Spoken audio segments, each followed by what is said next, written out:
Welcome to The Mountain in Us, a podcast where the journey gets its voice. I am Taran Singh, your host.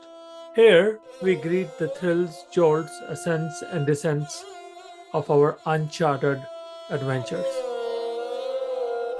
Hey, everybody. Today, my guest on the podcast is Mackenzie Beckstad, an author, a hydroponic nerd, and a beat full of bloom and dreams.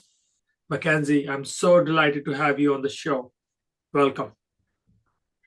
Thank you so much for having me. Yeah, it's a great pleasure to have you, and I know we have a good topic to chat about today, and we're going to work on what we call belonging, the curse, the quest, and the bliss of belonging. To kick us off, can you please share about yourself, your heritage, where you grew up, your family, and your small town in Utah? Yeah, so I have lived in Utah my whole life. I lived in West Jordan for about 6 years and then moved to Eagle Mountain and lived there from six until I moved out of my parents' house. I grew up a member of the Church of Jesus Christ of Latter-day Saints. The nickname for that is growing up Mormon. So I grew up in a pretty religiously dominated culture. Um, Grew up with four siblings. Um, I had a pretty normal Utah childhood. Um, had fun just running around, playing video games every so often, reading. I loved to read and write as a kid. And then around when I was 15, my parents decided to leave the Church of Jesus Christ of Latter-day Saints. And, that was a big shift because that's a pretty big decision to make in Utah because so much of the culture is based around that religion. So in high school, it was a little bit rough, navigating, what do I believe in now? Because, I started to realize I didn't agree with what I had been taught up until that point. I didn't agree with all the teachings I had heard. And with that came, feeling depressed, figuring out who I was.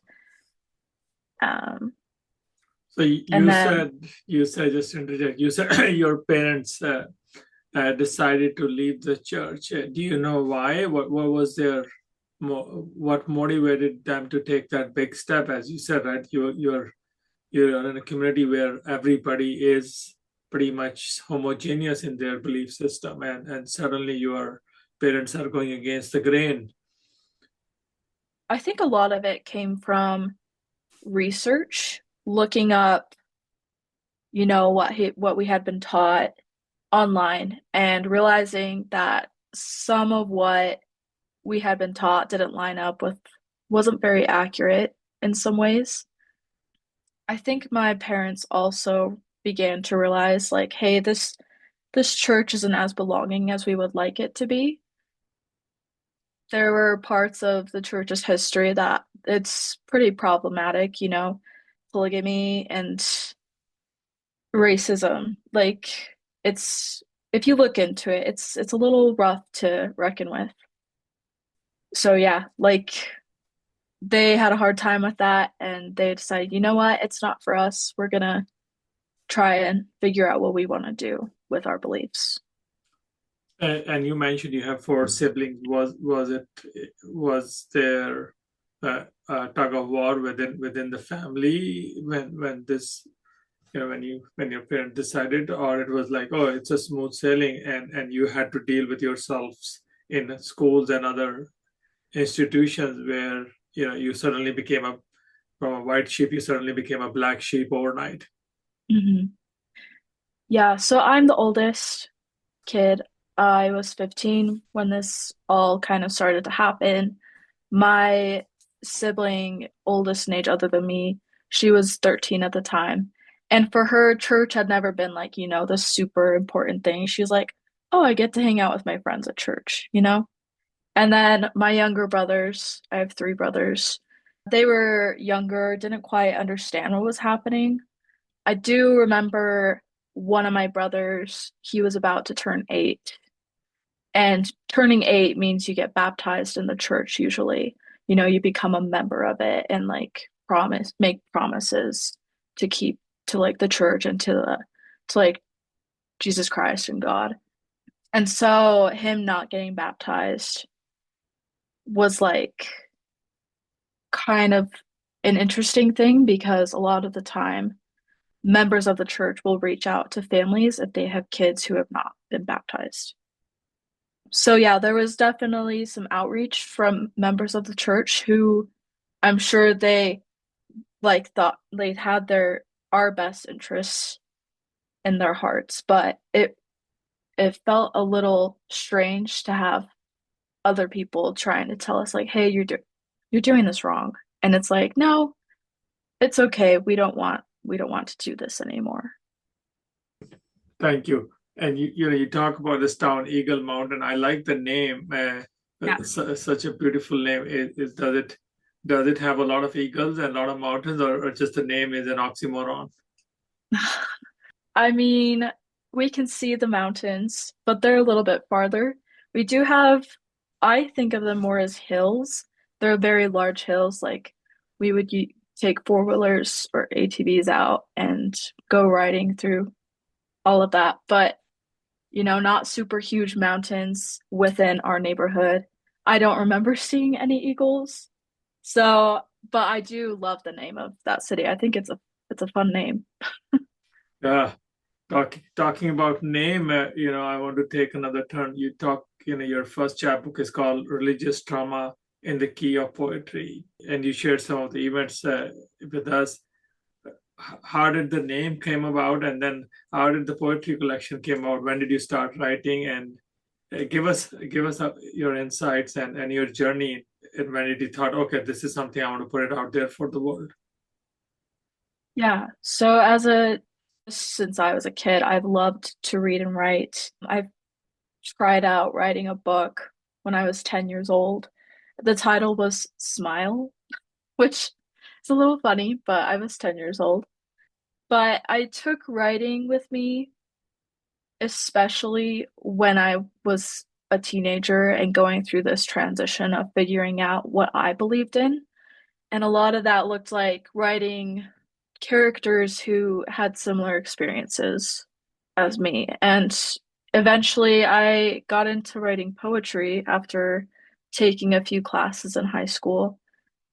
And I think the first poem I wrote about leaving the church, I used a metaphor of the Wizard of Oz and feeling like I was leaving the yellow brick road that everyone was trying to tell me to stay on.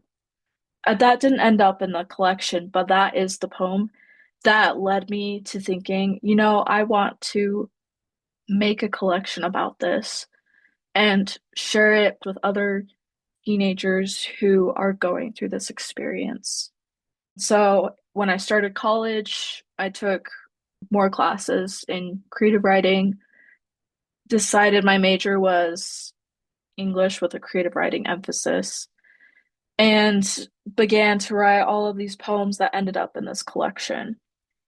Part of the reason I used the title that I did is because I listen to a lot of music in order to process my feelings and to understand what's happening in my life. And that was especially important when I was a teenager. And so, religious trauma in the key of poetry, in the key is a nod to music because there are songs like in the key of A minor or something like that. So, yeah, that's where the title came from. I'm ignorant on that one. I didn't think what the in the key was, even though I've read the book a couple of times now. Mm. I really like what you said about Wizard of the Oz. I just recently watched Wizard of Oz. My wife did this with the kids, and whenever I see the yellow brick road, I feel that that's everywhere now, right? We live in the labyrinth of yellows uh, Mm. in many ways. Moving along, I know you were able to get this book published. That was a blessing, but the press became a curse somehow, right? And you've been struggling to get your book out of that press. What happened there? And tell us a little about your battle to get that book out of their house. Yeah, that was definitely an interesting process. So I don't think I'll name the press in this podcast because I think that's for the best, but I will talk about what happened. So I finished this chapbook. I was in my last semester of college. I was sending it out to publishers, and well, I sent it out to a few publishers, and I was hoping for the press that I did publish with that they would accept it. So I submitted it, they accepted my work, signed a contract, and in the contract it promised like certain royalties of a certain percent. I think it was about 50%. And so my book was out for sale, and the agreement was that I would be paid royalties as soon as I hit like a $20 minimum of what I had earned. And I hit that in the first day, which was pretty exciting for me. And I was patient. I was like, they're like a small press. They're working with a lot of authors. I'll give them some time to get that payment to me. And it also didn't help that they're pretty slow with shipping, which up to a point is understandable. They're a small press. But I put in an order for books in September 2024, and I didn't get it until just a few days ago this week. So, anyways, I kept waiting for that payment. I emailed quite a few times, didn't hear anything back. I submitted to their help desk on their website, still didn't hear anything back. And so eventually I was like, this book that I wrote is about autonomy, and I don't feel like I have ownership over my work right now. So I need to get that ownership back because this is a part of me and it's important to me. So I, got on Instagram, started posting about what was going on, and it took a few months, but they finally paid me. They sent those copies that I had ordered months ago, and they ended my contract, which it's weird how much I was hoping to get that contract in the first place, and then I was so relieved to have it ended. Yeah, it was. It's a, as you said, it's a blessing and a curse. Finding a press is a hard job as an author. Anyhow, it is such a way that you miss things and realize that, oh, this is now you have to deal with something. And I'm glad you're out of the press, and we'll be able to see you on Amazon, Ingram, and many bookstores Mm-hmm. pretty soon. You also talk about belonging in the poem "Do Not Stand at the Closet and Grieve," and you talk about this upstream process of belonging, just like Eagle Mountain, and just like an eagle and the mountain, right? It's something that you are pushed sometimes, or sometimes you don't. And I like how you say it in the poem. Can you share that poem with us, and then also talk about the journey, how that poem came into about, and your own belonging journey within this rainbow that you talk about in that poem? Yeah, I would love to. Okay, so this is a poem called Do Not Stand at the Closet and Grieve, and it was inspired by the poem Immortality by Claire Harner. Do not stand at the closet and grieve. I am not there. Don't make believe. I donned a rainbow, then rebelled, just to give the straights some hell.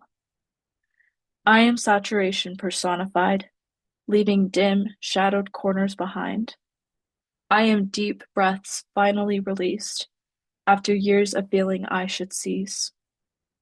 I am the plumed wings of a bird, hued with freedom from two words. You can take your time, but I have wasted too much time. Do not stand at the closet and cry. I am not there. I am alive. What a Um, poem, full of life and a life. So I donned a rainbow, then rebelled, just to give the states some hell.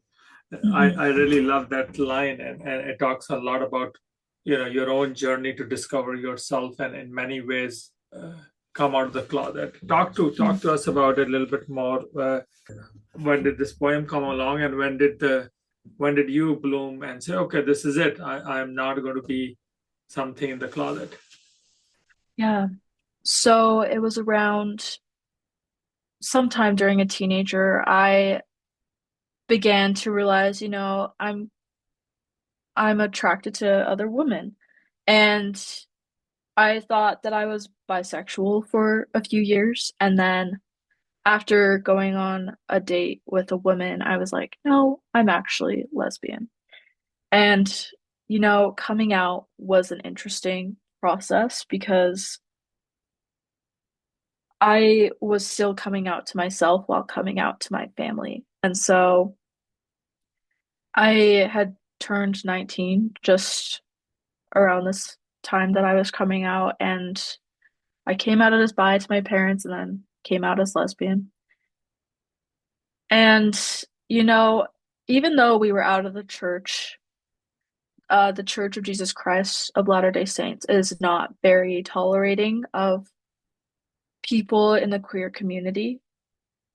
And that's taught to you as you're growing up in the church. So coming out was both me dealing with compulsory heterosexuality and these teachings that I had learned, but also wanting to accept myself. And so that it was a similar process with my parents for them. It was harder for them to accept that I was lesbian for a little bit. And I think that's understandable considering how they were raised and the culture that we had all grown up with. But there is still this frustration and anger in me dealing with my parents' feelings surrounding what I wanted to be a happy thing. And so this poem was written in response to that because there was this moment when my mom said, I'm happy that you are figuring yourself out, but there is a part of me that is still grieving for the life that we, thought you would have. And I understood that, but I still was angry. And so I wrote this poem in response to her. And, just in general for the culture I had grown up with, because I I saw myself coming out as a rebirth rather than a death. And, it made me feel happier. It made me feel like life was worth living to finally accept this part of myself. And considering that there are many people in the queer community who have died by suicide because of the culture in Utah, because they didn't feel accepted, the fact that I was being grieved along with them, even though I was still alive, felt just, I didn't understand it. So this is a poem that honors those people who died by suicide because I wish that they could have had a welcoming culture, but it's also an acknowledgement that I get to live and hopefully make a better place. Oof, thank you for sharing that. And I Yeah. know, I have goosebumps all over just to listen to, acceptance is a universal need for humans, right? No matter what you Mm, believe in, what you don't believe in, and what you do, what you don't do. When we corner people in with labels and suppress their pursuit of happiness, uh, and glory of breath, in many ways we are not just doing disservice to them, we are also doing a disservice to our own self. We become hardened human beings, and as a poet, and I always look at this, and question many ways how you questioned and rebelled. And I want to congratulate the kudos in you to, that that you're not just a human being, you're also a torch to other who might be stuck in their closet, to be able to come forward and accept who they are, and move along. Life is a journey. You're going to bloom many times, and you have to go through many winters sometimes. In your inspiration, you talk about this musical Great Comet of 1812. And I've just been introduced to musicals in the last 5-6 years. I've watched a few of them, but watching musicals is always tough for me, because I have to listen to them with keen attention, because there's so much music, but there's so much journey, especially Wizard of Oz. I love watching Wizard of Oz. There is so much of it is what happens in our heart is the story of the Wizard of Oz. We have to. But I'll go back to the Great Comet of 1812. It has played an important role in your writing, but also in your musical journey. Talk to us a little bit about the musical and how music inspired you in your ink. Yeah, so as I said before, music has always been important to me for processing emotions. And I've loved musicals since I was a kid. Like one of my earliest memories is listening to the Wicked soundtrack in the car while my mom was driving. And so as I got older, I began branching out to different musicals. And one of those included the Natasha Pierre and the Great Comet of 1812, which is inspired by a portion of War and Peace by Leo Tolstoy. And in that, Pierre, one of the main characters in War and Peace and in this musical, he is going through this moment of figuring out what is the meaning of life, Like, how do I relate to God? Is there a God? There's this quote in the musical that stems from the book where it's like, they say we are asleep until we fall in love. And what that comes from one of my favorite songs, Dust and Ashes. And, that song is such a powerful one because it's like, I don't know what I'm doing with this life, but I don't want to stay asleep. I want to go out and live my life. And one of the poems that in my collection that was most inspired by this musical, let me find it really quick.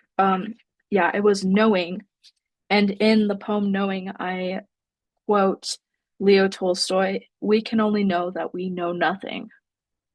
And that's something that's stuck with me ever since then. And so, yeah, that musical was definitely inspirational for me writing about this period of my life where I was figuring things out for myself. Yeah. Suddenly when you know nothing, you belong everywhere. You learn, you fall in love without any judgments and without any demarcations, right? And there is a part of me always believed that we all belong everywhere. The less the lines are drawn in our heart through knowledge and through culture, not through love. And so that I have to go watch that next time when this is, or I can convince my wife maybe put that show on next time with the kid. That I've read the book a little bit, but I might have to go back to it. But thank you for sharing that, and thank you for talking about your journey. I know it's a lot to cover in 30 minutes, but I'm going to promise you I'm going to have you back again to talk more about your musical journeys and some of the places where pieces that you love. Especially I like the quote, "We are asleep till we fall in love." Isn't that true now and true forever? Yeah.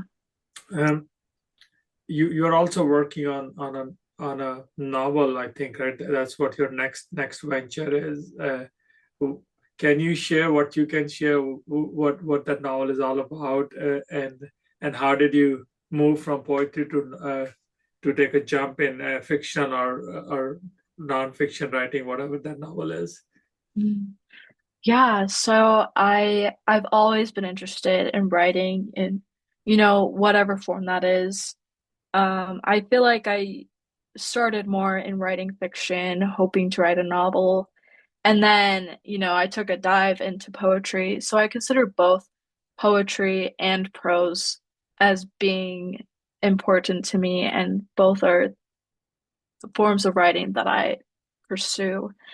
So after writing my collection, I was like, I need to take a break from poetry for a little bit and write something a little bit more lighthearted. So the book I'm working on is called After the Snail Heist. It's about these two young women who live in Utah. They're best friends, secretly in love with each other. They just got themselves into some trouble by stealing snails from a group of fairies who live in the same area that they do. And so this book I'm writing, it's, a little bit silly, and I want it to be silly. And, there are elements of Utah culture that are put into it that I don't think you see in many books. Growing up, I didn't have any books based in Utah unless they were about the LDS Church. So, yeah, this book is kind of goes into that theme of belonging. Kudos. I'm looking forward to reading that book, and I'm going to be careful dealing with my snails in the garden now. I can't just put them in the soap water. Last question. I know you have a great collection of books, and you're reading quite a few books. Mhm. Any books that you would like to share with our listeners that uh, we should definitely read to bring the joy in our life, and any last words from that book that you would recommend? Yeah, I just finished reading Kiki's Delivery Service by Eiko Kodono. Um, I love juvenile fiction because it's so filled with joy while also sharing life lessons. That book also is about belonging. It's about this young witch who's trying to find her way in the world, um, trying to prove that she can help others with her powers as a witch. And so yeah, that one was a fun one. I also read The House on Mango Street recently, which was very interesting. I loved the prose style. I loved how it was a little bit postmodern, in the way that it had its prose. It was a little bit more interesting than you see in most books. So, Awesome. And any last words for our folks that are working on their creative projects? Any words of wisdom? Any words of guidance? I mean, I'm always looking for guidance myself too, so I don't have like anything special, I don't think, but just be willing to try something new. Don't not try something new because you're afraid. Um, I'm actually working with a local queer bookstore, the owner of the queer bookstore. Their name is Tara. I'm working with Tara to bring a writing workshop for creative writers who might primarily be queer. And I'm excited to help teach that and get to work with other creative writers and see the kind of work we make to create an anthology together. Great, great. One thing you said, and I think, aren't we all special in our own ways and in our unique ways? And I'm so glad you came and talked to us about your journey at our show. And I promise you, we're going to have you back soon. This has been fun talking to you and Same just here. learning. And then thank you again, and we'll have you back in another episode pretty soon. Thank you. Thank you so much. Thank you for joining us on the Conversation Trails of the Mountain and Us podcast. Each episode here is crafted with love, adventure, and reflection. We hope you have enjoyed this one and we welcome your thoughts on it. And if you want to be on the show, feel free to reach out.